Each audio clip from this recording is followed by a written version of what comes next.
بسم اللہ الرحمن الرحیم۔ اس وقت ہمارے ملک میں جشن یوم آزادی کا ماحول ہے۔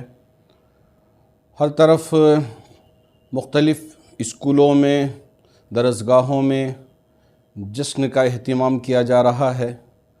ہمارے ان تمام بزرگوں نے اپنی جان کا نذرانہ پیش کر ہمارے اس ملک کو آزاد کیا اور ہمیں ایک آزاد فضا میں زندگی گزارنے کا موقع دیا۔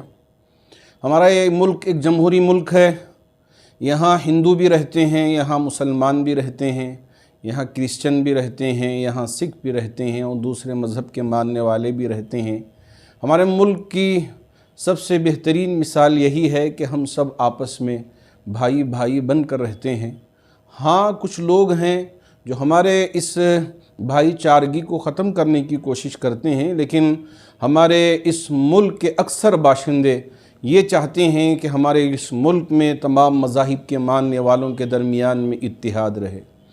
اس آزادی کو ہم پورے جوش و خروش کے ساتھ منائیں اور ہم ان جتنے اس ملک کے لیے اپنی جانوں کا نذرانہ پیش کیا ہے یاد کریں اور ان کو شردھانجلی کہیں اور ان کے لیے اچھے کلمات کہیں، تاکہ بہت سارے وہ نام جن کو ہم جانتے ہیں اور بہت سارے وہ نام جن کو ہم جانتے نہیں، وہ سب اس ملک کے آزادی کے لیے اپنی جانوں کا نذرانہ پیش کر کے ہمارے لیے ایک اچھا ماحول فراہم کیا ہے۔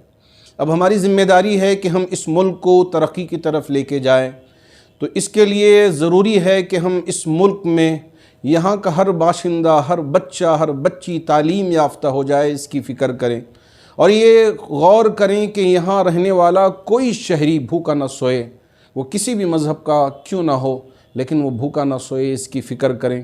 اور ایسے ہی علاج کے سلسلے میں بہت سارے بیمار ادھر ادھر بھٹکتے رہتے ہیں، تو ہم ان کے علاج و معالجے کا انتظام کریں تاکہ ان کی زندگی ہنسی خوشی سے گزرے۔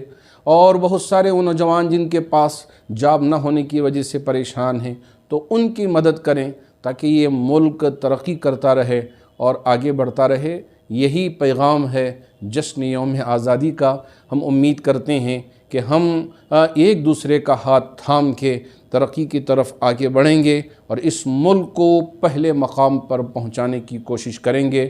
میں ہمارے ملک کے تمام باشندوں کو دل کی گہرائیوں سے جشن یوم آزادی کے اس مبارک موقع پر مبارکباد پیش کرتا ہوں اور دعا گو ہوں کہ اللہ ہمارے اس ملک پر بری نظروں سے حفاظت فرمائے اور اسے ترقی کی طرف لے جائے۔